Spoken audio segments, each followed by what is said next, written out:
Hey guys, and welcome to another brand new video. In this video, we actually have some pretty big stuff going over here where we're seeing once again a little bit of Xbox drama right now, coming out the PlayStation consoles as a whole when it comes to exclusivity, but as well, Phil Spencer kind of laying down his own remarks, where Phil Spencer himself is trying to go push once again and kind of confirming that their brand new games are also going to be coming over to the other outside consoles, such as the PlayStation and the Switch. Now, we've kind of been following the news a lot, and we know that Xbox is somewhat willing to transition over and allow most other game companies to go and allow basically sell their games. When Nvidia with streaming, the Switch, Steam, PlayStation, whatever it might be. But even though the Xbox themselves are kind of like loosey-goosey and relaxing on these standards, it does kind of seem like for them, they're also kind of going and calling out PlayStation a little bit too as well. So a bit of fun news going on throughout the day. We have a lot of news to go cover. I've also been a little bit on the sick and underneath the weather, so I've had like a lot of other video topics I want to talk about, so we'll try our best to get back in the groove very soon. Maybe Twitter and Twitch down below if you guys want to follow all the nice little solid links too. Let's go dive on into the video itself. So right, first and foremost, we've been seeing IGN and other various big sources kind of calling out on this, I don't know, just a lot of Xbox news. IGN had a chance to go and talk to basically the Xbox head honcho, and we just had the Xbox event that just happened, and it was all around fun. Like, I think there was a lot of good games and updates. So Xbox chief confirms more games are coming to other platforms. Phil Spencer says that there are more than just these 4 games coming to the PlayStation 5. Now, initially, the very first wave of leaks, we saw that those leaks were meant to be like, yeah, more games are coming. And then they kind of backtracked it, kind of gave those 4, like the Sea of Thieves, Grounded, etc. And then once again, we're seeing like the resurgence of like, nah, like every place is gonna go get games, which is nice. So Xbox chief Phil Spencer has confirmed that more of Microsoft's own games will be coming to other platforms, like the PS5 and Nintendo Switch. Microsoft revealed earlier this year that 4 exclusive Xbox games were launching on PS5 and some on the Nintendo Switch, with fans left wondering if it would only be 4 titles or if there are more to come. Spencer took the opportunity to clear up that mystery in an interview with IGN yesterday. Now, there's been a lot of other news too as well when it comes to this, saying our commitment to our Xbox customers is that you're going to get the opportunity to buy or subscribe to the game, and we're going to support the game on other screens. You are going to see more of our games on more platforms, and we just see that as a benefit to the franchise that we're building. And we see that from players, and the players love to be able to play. So very to the point, we do not mind having Xbox games, and I kept on seeing a lot of Xbox timed exclusives, which probably makes the most sense. Do it for 6 months or a year, how PlayStation does it, Square Enix did it, or all these other various games, and then release it everywhere. That really is the best idea. Release it on Game Pass day 1, people who want it will get it, and then at the end of the day, you kind of recoup those losses for publishing onto other platforms. And with how well this most recent Xbox conference went, I do think a lot of people are excited for the PlayStation and Switch and other things like Nvidia GeForce or Steam to get all these games if they're able to, because it's just a big mix. Like, imagine having a chance to play Fabled. Even day 1 would be insane news, although I don't think we're at that point yet. Mainly because, maybe at the end of the day, who knows? Because Game Pass, think Call of Duty. Game Pass, in theory, is a value driver, so it most likely would drive people to subscribe to Game Pass instead of spending $70 on, say, PlayStation. Although, if people don't have an Xbox or PC, what are they going to do? So intriguing to see this.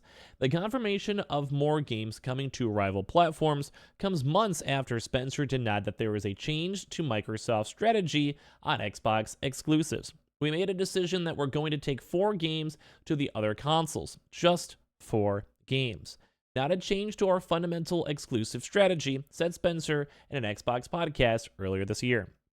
Microsoft unveiled a collection of new Xbox games during its big showcase event, with Doom: The Dark Ages, Gears of War E-Day, the big new world premiere titles, and then one word Microsoft didn't use all night was exclusive, as people have been noting. It's something I've noticed the company's been avoiding for months now too, such as the Microsoft-owned Arcane Lion unveiled a Blade game last year at the Game Awards, and there was no actual mention for exclusivity. Although you would assume Xbox conference exclusivity. But I think now, once again, maybe it's just more Game Pass. Like, we see something on Xbox showcases, most likely Game Pass maybe the occasional third-party game that just wants to get like hype, they get offer, they get an email. Let's say like there's a random game. I'm trying to think of a rough example. Let's say Stardew Valley, although we know it already is out. But let's say Stardew Valley is just coming out for whatever reason. And PlayStation and Xbox, it's coming out on both. But let's go and say PlayStation doesn't care, doesn't put it in a state of play, but Xbox is like, hey, your game's kind of nifty, we could sneak it in for like 2 minutes, make our conference a bit longer. And then so obviously they'd say, sure, why not? Now, that's just a random game example, but that's sometimes how it does work out for indie games or third-party games. So, it would make sense. Although Blade does have more of a Marvel stint, and I do think Marvel just wants sales regardless, as we saw from the Spider-Man 2 leaks, where they're like, hey, we want to sell like 6 million copies.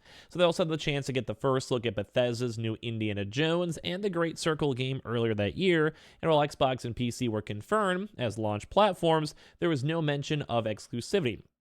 At least they understand Microsoft has been weighing up launching Indiana Jones and PS5, which has been leaked around before, and as well, people are curious on that one. Although it would be a few months after the PlayStation launch would be a few months after Xbox. But that's kind of what I kept on assuming, because you have these games, they're coming out, people are excited for it, but at the end of the day, like, people just want to play the game, and they'll spend money on it. So put it on Game Pass, funnel in the Game Pass subscription money, maybe get a few individualized sales, and then put everywhere else afterwards.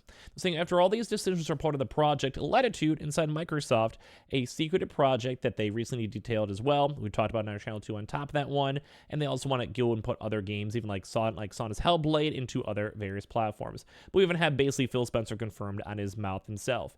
Although they did also want to go and call out PlayStation, saying Xbox Call of Duty plan, which is still good, put it on Game Pass, so good for PC and Xbox users, I would say, and they do not want to do the slimy platform things, says Phil Spencer, in regards to probably PlayStation being very stingy when it comes to them releasing their exclusive games on other platforms, or as well maybe trying to go drive too much and trying to take over the console market. It worked out well for PlayStation. They've got a lot of individualized sales for their consoles, and they are number one market leading, I'd say, at this point. And Xbox is obviously pushing for Game Pass, sure. But it's crazy to go and see this because they're calling them out, saying, speaking with the IGN Live, which is the same thing we just referenced, Xbox bigwig Phil Spencer seemingly took a sly dig at PlayStation's previous Call of Duty exclusive deals by saying that it wants to give players choice with Call of Duty Black Ops 6 and not engage in slimy platform exclusivities.